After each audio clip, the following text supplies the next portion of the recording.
Hello and welcome to one of the episodes of Colivers Club podcast. In this episode, it's on site. We are in a social club in Chiang Mai, and we are going to talk with Chris from Remote Base. Hello, Chris.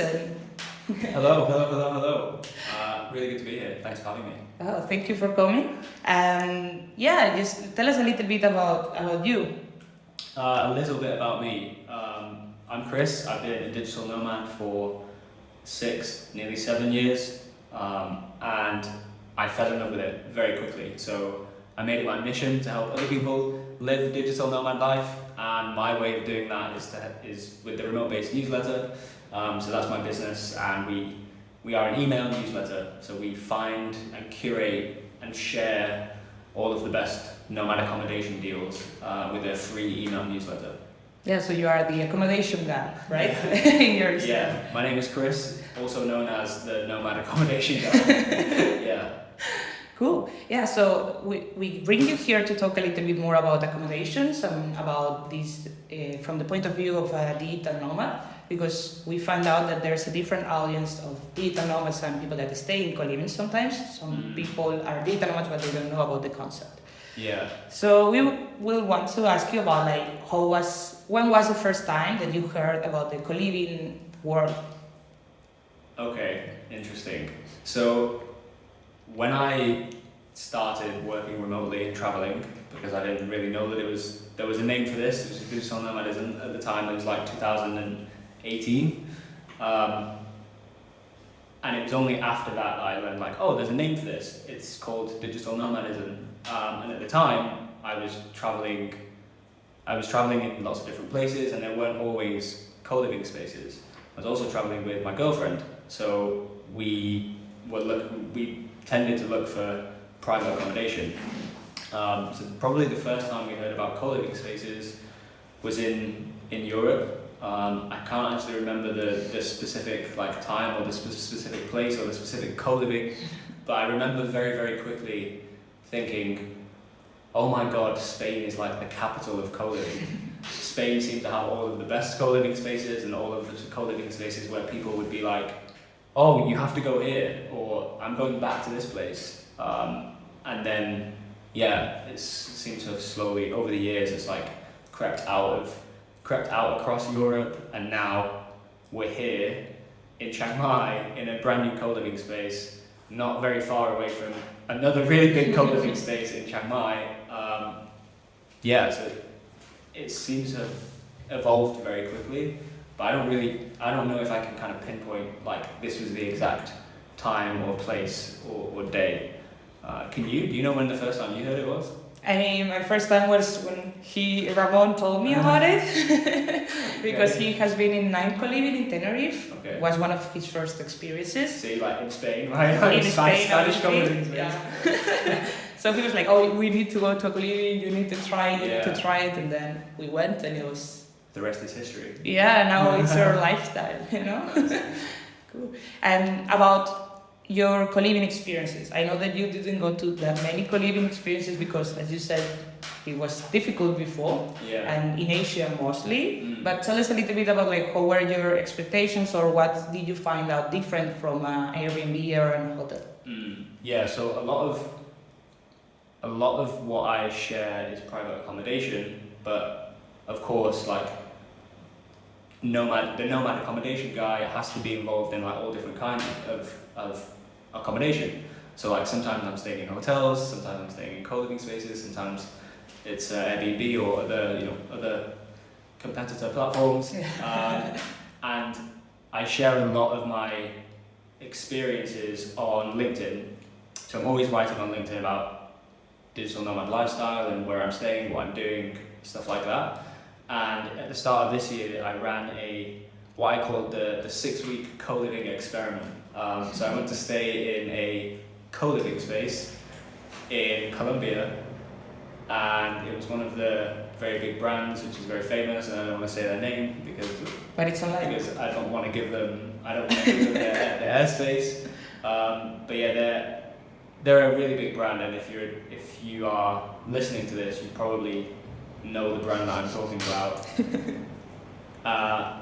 And I didn't really enjoy it. We were there for 6 weeks, and one of the biggest differences for me was that it was kind of operating like a hotel, but it was also kind of operating like a hostel, and it was also trying to operate as a co-living space. Wow. So in the UK, where I'm from, there are sometimes lots of businesses that operate, like in the daytime, it's a coffee shop. And then at like 5 p.m, they serve food and it turns into a restaurant. And then afterwards, later into the evening, they have a DJ and it turns into a bar, right? And these places are okay, right? They're not, it's an okay place to go and grab a coffee. Maybe it's a cool place to get a drink, but like, it's not great at one thing. And I think that when I was in Colombia, that was my experience. It was like, this is just very average at all of the things, but it's not very good at one. So it wasn't a great co-living experience. And honestly, if you had booked to stay there for it to be like a hotel, then you were probably thinking like, what the hell is this, right? Like this is not a hotel, this feels like a hostel. Maybe if you booked it as a hostel, you were happy. But yeah, it's kind of like, it didn't really feel like it was doing what I felt it should do. What it felt like was a hotel with a co-working place attached. But it was like noisy all of the time, not very clean, noisy all of the time. It was like, it didn't really feel like it had, it was also very big. So I think this is another interesting thing, like size. For a co-living space, it was huge. It was, I don't know, it was like 8 floors, Wow. maybe like 20 rooms on each floor. Some of them were shared rooms, so you know, you can imagine how many people were in there. It didn't feel like, you saw some of the same people, but it wasn't enough to kind of instigate a conversation. And that was kind of like, I mean, the whole thing's on LinkedIn, so you can read, people can go and read like all 6 weeks of the 6-week co-living experiment on LinkedIn for what I really think. But yeah, that's the kind of high-level summary. Okay, yeah, so you have not a good experience, and maybe this is something what we try to fight, give more like information for people to know about what a living should be or what experience you should have. So maybe some people that have experience like you will then don't want to go to other co-livings because they think it's the same for everything. So maybe that's the experience that you had after it. Or? I tried to be as open-minded as possible because thankfully, that was one really bad experience, but because of all of the work that I do and conversations and the great people I get to meet, like you guys, I know that was not what I should have got. So it's not completely put me off co-living. We didn't stay in another co-living since, but I am always looking at co-living spaces. And interestingly, I think maybe one of the biggest things that has stopped me from booking a co-living space is that I've not been anywhere yet where there's been one available that I really like. Okay. So, I mean, we came here to Chiang Mai, but this is a place that we know and love, and we've been here many times before. So when we come back here, we just kind of do the same thing that we always did with accommodation, and it's no problem, right? There's no research that goes into it. But yeah, early next year, there's maybe another co-living happening. So maybe there'll be the co-living experiment 2.0. I don't know. We'll see what happens. But maybe early next year that will happen. But it's not put me off. It's made me learn what I should look for in more detail. So now the next time I go to book co-living, I'm like, wait. And this is everybody's gonna have their own experience with this.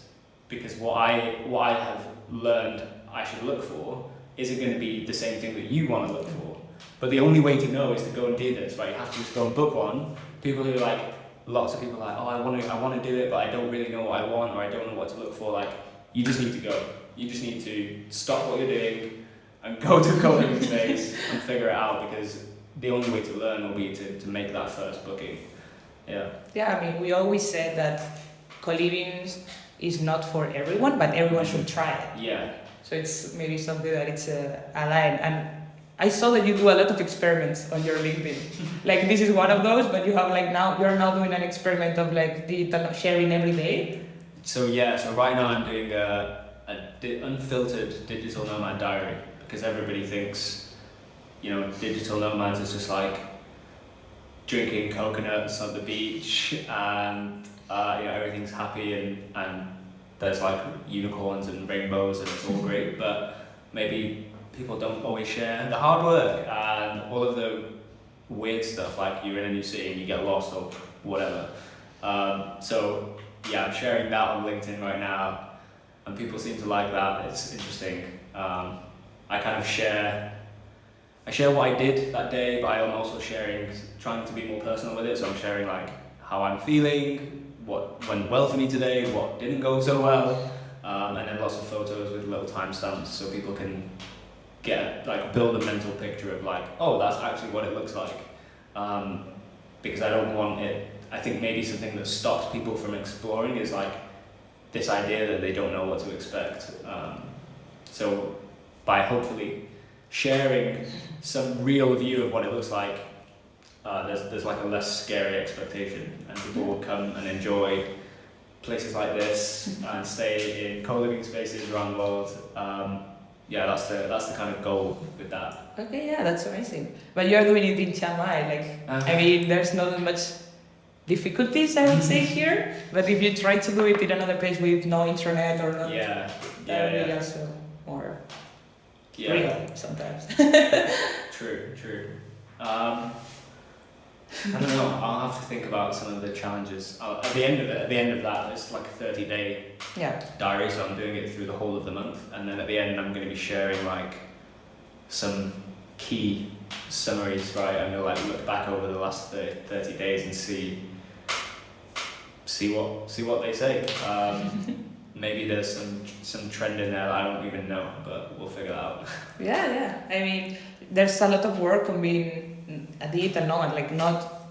Not only that you need to book everything, I need to look for the flights, look for the activities, try to discover events so I can meet people. It's not only that, you also need to do your job, and most of the people are trying to be freelancing at the same time, that you have this solo project. Yeah. So I was going to ask you, how do you manage to have this stress, but also both the stress, the stress of the business, but also stress of the traveling at the same time? Yeah, I think it's very difficult, and people say that if you're a digital nomad, the number one killer of digital nomadism is loneliness, and I don't really think that's true. I think the number one killer is burnout or not having work-life balance, because if you there's a lot of structures that exist, whether it's a co-living space, which is built, this place is called the Social Club. It's built for building connections. But outside of that, even if it's a WhatsApp group or a weekly meetup, or even if you don't have a co-living space and you just have a co-working space that you can go to and interact with people, I do think there's structures there for people to make connections if they want. And that's outside of meeting local people. You can also go and chat to the guy at the fruit stand or the coffee shop. No, I think burnout is really, really key as a killer and the thing that puts people off. So you're absolutely right. It's hard. It's hard to balance everything. Somebody once said that if you're a digital nomad, it's like having a second job. It's booking all of their stuff takes up so much time and mental energy that it's kind of like having a part-time job on top of the job that you already do. It takes can take 10 hours a week if you're trying to plan 2-3 months in advance. Before I came here, I was at the train station because we booked a train to go to Bangkok, but it's you have to go there. Right? So it takes time out of the day. But you just make it work, and I think visiting a place for longer gives you the time that you need to slow down and be productive and do the things that you need to do before you then have to start the travel process again. So if you try digital nomad life, don't try it. Don't try and like do it all in a month. Like you're not gonna see all of Bangkok in like a weekend. You know, probably need to go there for like a month or 2 months, maybe even 3 months, and to really make it a sustainable lifestyle choice. I think that's important. I think that's how you make it sustainable. You just slow down. Yeah, I mean that's this slow mad, no, where Yeah, try to make everything more chill, and that's also another thing that usually people that stay in co-living do, that they stay longer because sometimes those are in rural areas, not in this case here, but sometimes they are like in rural areas, and when you want to see a place, you need to go for the weekend or go for like the full day. So in the end, you need more time to discover the area, not only one city and 2 or 3 highlights, you know. So yeah, I think it's really interesting to see your point of view that it's easy to find community, but it's not easy just to like you have to manage yourself, right? It's like a self-management process where you're like, how burned out am I? Or what level of burnout am I at right now? And then based on the answer that you give, it's like, what do I need? Do I need to focus on this work, or do I need to like step away from the work? That's something that only, you know, somebody can put friends around you and you can be put into a big social environment, but like only you can really know like what's going on with your own internal balance. Yeah, so like all the FOMO that you're seeing, that everyone doing a lot of stuff, and you're like, oh, I'm in my house, and then there's other people that are working all day, and you're like, oh, they are so focused, and I'm in the middle, I'm not doing any of those things. So it can be also challenging to try to lower the expectations and just understand how do you feel. So just have to, like a journal or something, like how I'm feeling stressed. Or digital nomad diary. Like this is the kind of stuff I'm writing about, like how, like, do I feel like I did a really productive day, or do I feel like, you know, do I feel like I'm doing too much social stuff? I'm like trying to find that balance. And also like traveling with your partner is also more complicated, like it's adding something else. Yeah, right. Like people say, if you can travel together, then like you're strong. You know, travel will sometimes make people have a breakup. Like doing all of that as a couple it's good in some ways, because like my girlfriend is amazing at planning stuff. Like everything is like super planned out, which is really helpful for me. But then like she hates packing, so like I do lots of like packing stuff and help with this stuff, but she's better at like, okay, this time, this train. You it's like all teams, you know, you have to play to the strengths of the team. Like one of you guys must be more planning than the other. We are trying to do half and half. Okay. So it's a little like we don't like it, any of us, so that's way more complicated. Okay. But yeah, I think we try to balance it, and also what we find out that is more difficult, more than the organization, is all this part of figuring out which mood is the other person, because maybe you are in the mood of socializing, but the other person is more in working, and as we also have the project together, it can be challenging of like, I'm working more than you.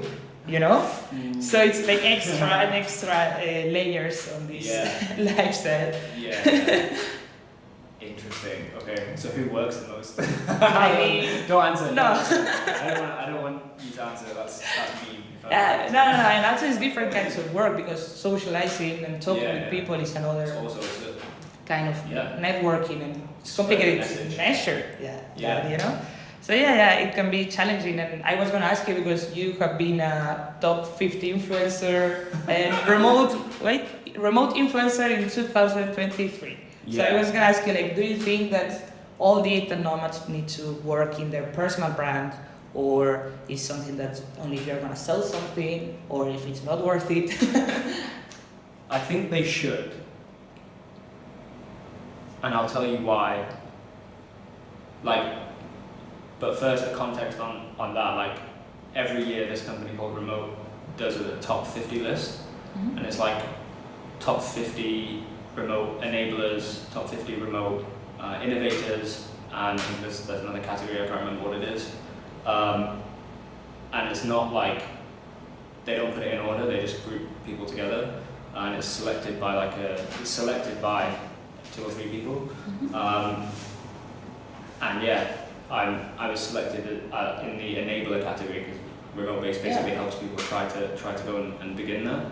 And yeah, I think that wouldn't have happened if I didn't have like the personal brand of, you know, always talking about this stuff, always trying to share stuff, always trying to like show people what it's like or give people value.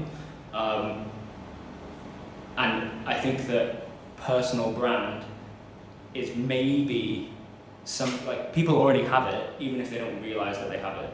Like, not having one is your personal brand. You're just no brand, you're just there. And so I don't think it really matters what you do, whether you're, like, it's easier for me to say or decide that I need one and invest the time into building a personal brand because I'm somebody with a product that is my own and stuff like this. But even if you work for a company, like, you should have a personal brand. You should have, like, this is what your values are, what's your human values, and what do you believe in, and like that should be the kind of stuff that you share, because ultimately everybody is like people, right? And so if people can understand you and how you work and what makes you you, I think that ultimately brings them a little bit closer to you, and they're going to like you more, they're going to want to work with you more. And that's important even if you're in a remote job, because probably over the years, you know, I don't know how far to think into the future, nobody can predict the future, but like in 5 years, in 10 years, in 15 years, work is going to become so much more disconnected, and like, not disconnected, but distributed. And so I think having a personal brand will actually be the thing that sets people apart for a little bit. And there's so much difficulty in it, because you know, my project now is with remote based, but like there's future plans that involve more stuff than just remote based. So at some point, maybe it's going to be difficult to like take the personal brand away from the things, like the other stuff that I do. What's going to be the personal brand then? I don't know. But yeah, like it can become more complex, but I think not having one, like not trying to be your authentic self, could be more damaging than doing it in the long run. Okay, and do you think that it can be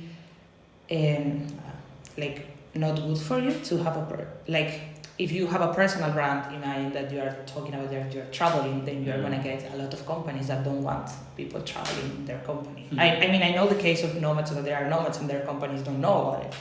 So do you think, how can you do a personal brand hiding that part of you so you will be more attractive to be hired? Because but sometimes if you go straight and the first time you say to the company, I'm traveling, they are like, okay, next. But other times, if you wait until you are doing the negotiation part, they will be way more open because they already know about you. So if you put that on social media at the beginning, it can be complicated, not for freelancers, but for people that are trying to be in a company. So the personal brand doesn't necessarily have to be travel related. Like, you can be sharing some other part of you. Like, if you're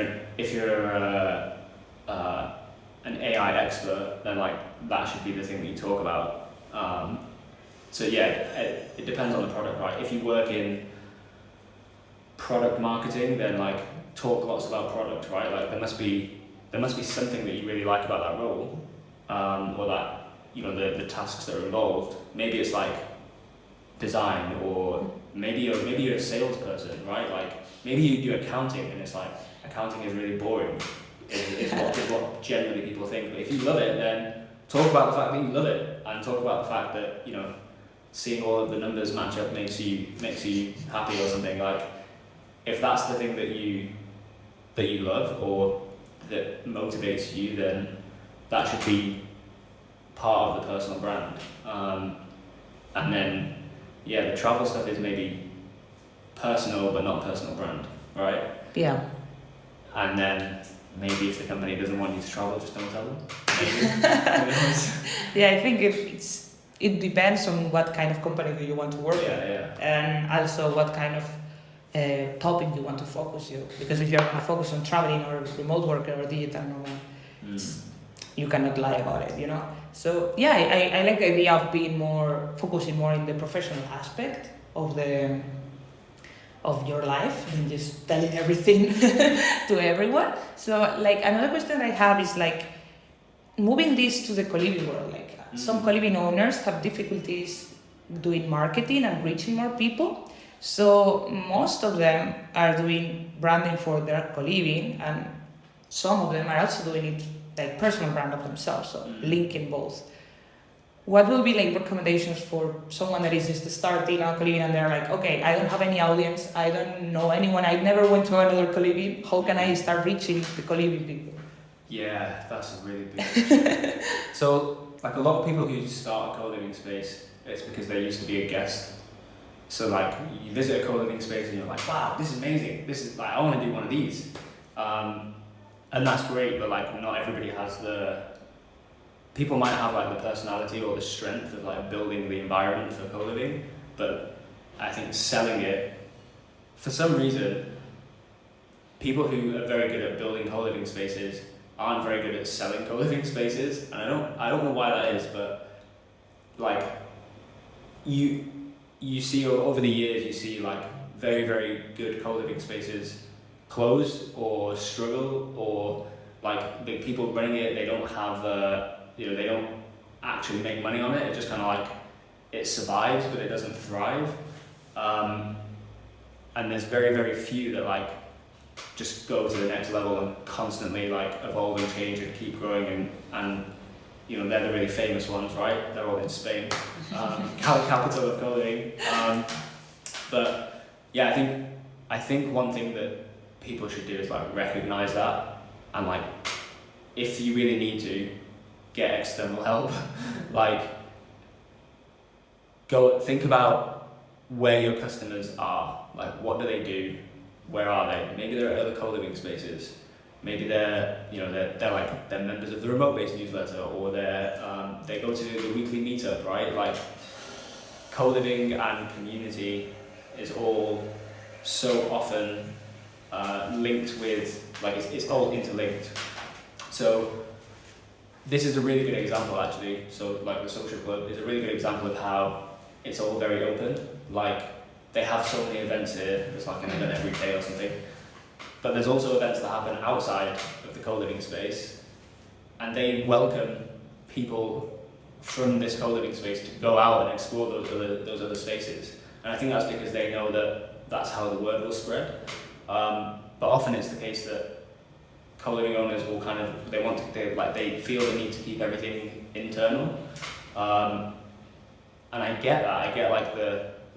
I get the kind of decision. I get why people make that decision, but I think ultimately it becomes damaging when like it becomes like co-living versus everything else that's in the location. So I'd encourage people to think more about that, and then I also think like high level exposure. Like if somebody comes, I've been to so many websites for co-living spaces, and I'm like, okay, how do I pay you? Right? Like how do I give you my money? How do I book? And so that can become challenging, and I think partly that's because the best ones don't have a million rooms, so it's almost like it's not worth investing in a booking system and all of this stuff. It's better if you have like 8 rooms to just be like, yeah, message me. Yeah. And that's cool, but like make it really easy. Yeah. You know, like have the link, but have like the PayPal link or the Stripe link or whatever the link is. Like make it easy for people to give you their money. And it's tough, but yeah, like I see it all the time. It's like the ones that get all of the website traffic are the same ones that don't know how to take the payments from the customers. So it is there, the potential is there. But yeah, and then, I mean, there's also like like some very specialized co-living consultants who can help you do this stuff. So yeah, if you really do need it, speak to those people. And get professional help, because they're really, really like expert driven on that stuff. Yeah, and now you can book in Melon. So that's making that so easier for everyone. Yeah, forget everything I just said. Download Matt Melon. Cool. And about this co-living world, like another thing that I see is that there's a kind of taboo of the owners. Like the owners try to not talk about money that much. So they are like, I do this because it's my passion, and that makes total sense. Yeah. But they have this kind of they are a little bit scared of like telling them that I need this money to build this. So it's like this kind of fear and shame of being perceived as someone that just wants to make money. Yeah. I think that's a result of some of the bigger co-living brands ultimately failing on the mission of delivering co-living space, and instead of that having some of the bigger brands chose profit and ultimately failed on the mission. So I think some people, some co-living operators might see that as like a bit of a warning, where they're like, okay, if we start to focus on that, maybe our community will die, or maybe we'll like fail on the mission. But actually, I think I would encourage people to just like be open about it. Maybe like a lot of the people who are guests will understand this stuff because they'll be running their own projects, or they'll the guest that you want is the guest that has money, and the guest that has money is the guest that understands money. So they'll get it. They know like they don't want the place to fall down, because then they have nowhere to stay. I would say try not to choose one over the other. You can have both. You just have to figure out how. Okay, so just now to close this a little bit, it comes the question of like, what is co-living for you? Oh, this is good. This is good. I don't think I know. Honestly, I don't think I've stayed in enough, or I don't want to give an answer for what it is, because that's probably not going to be very useful. But what I will do is I'll stay in some more, and then we'll have another conversation, and I'll give you my I don't know how long it will take. But it's a very good question. I imagine many people will say community and all of this other stuff, but yeah, I think I'm not really sure. I think they're all very different. Yeah, definitely. And that makes it difficult for it to be like one thing. It's like all digital nomads have this label, but some of them are solo freelancers, and some of them are like families with full-time jobs. Like that's two totally different categories of people. And co-living, I feel like it is very similar. Some of them are about business, and some of them are about sports, and some of them are about connection, and some of them are about partying. Like it's kind of like the label's too big. Yeah. Yeah. We were trying to look for a word to define it, because there's not only co-living for remote workers. That's one of the main problems. So when you're looking for co-livings, you'll find residential co-livings, student co-livings, depending on where you look for. So yeah, it's some people are calling nomad co-livings, and others are like trying to use destination co-living. So it's like kind of a process that we're working on, because it's something that is kind of new. So yeah, I understand your question, and I think no answer is a valid answer. Until you do a co-living tour, you can do it with us, and then we can ask you again. It's like a trick question at the end of the interview. It's an exam that you need to pass. Cool. So thank you so much for your time, and hope to see you again in the podcast to answer the question. And yes, please share your socials or your website or anything that you want to find you. Well, come and find me on LinkedIn. Okay. You can find me on LinkedIn. Just search Chris Cerra, or search Nomad Accommodation Guy on Google with LinkedIn, and I should be there. And also, if people are interested in top nomad accommodation deals, then come and check out the newsletter. It's free. All you need is an email address. So you can just Google remote-based newsletter, or go straight to the website remotebased.co. And I'll see you there. Like when you get the welcome email, you can hit reply and say, "Hi, I heard about you on the podcast." And I'll see you in the inbox or somewhere else on the internet. Yeah, it's easy to find you, I think. Just put Chris remote base, and then everything will pop up there. The experiments, everything. Nice. Okay, thank you so much for your time, and hope you enjoyed this episode. See you in the next one. Bye.